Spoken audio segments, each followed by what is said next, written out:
गांव में एक पुरानी हवेली थी जिसे लोग भूतिया मानते थे। कहते थे वहां कोई गया तो कभी लौटकर नहीं आया। लेकिन सनी, जो 20 साल का युवक था, इन बातों पर यकीन नहीं करता था। एक दिन गांव के बुजुर्ग शर्मा जी ने सनी को बताया, उस हवेली में एक खजाना छुपा है, लेकिन वो खजाना एक रहस्यमयी कमरे में बंद है।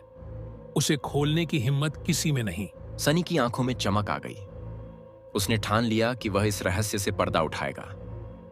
अगले ही दिन सनी रात के अंधेरे में हवेली पहुंचा। जैसे ही उसने दरवाजा खोला, उसे एक अजीब सी ठंडी हवा का झोंका महसूस हुआ।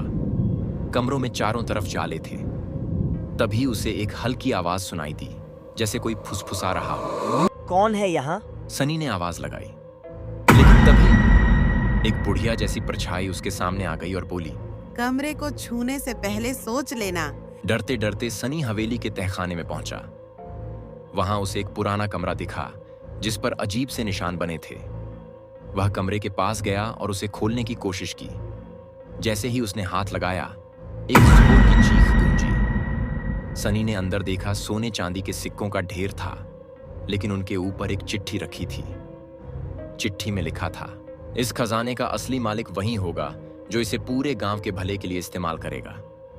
स्वार्थी लोगों के लिए यह केवल विनाश लेकर आएगा। जैसे ही सनी ने सिक्के उठाए, हवेली की दीवारें हिलने लगीं। वह डरते हुए भागा और बाहर आ गया। बाहर आते ही हवेली अचानक गायब हो गई। सनी ने वह खजाना गांव के विकास में लगा दिया। स्कूल, अस्पताल और सड़कें बनाई। गांव वाले उसे एक नायक मानने लगे। लेकिन हर रात हवेली के तहखाने से आती आवाजें अब भी लोगों को डराती थीं। सनी ने खजाने का सही उपयोग कर लिया था, लेकिन हवेली का रहस्य अभी भी अनसुलझा था।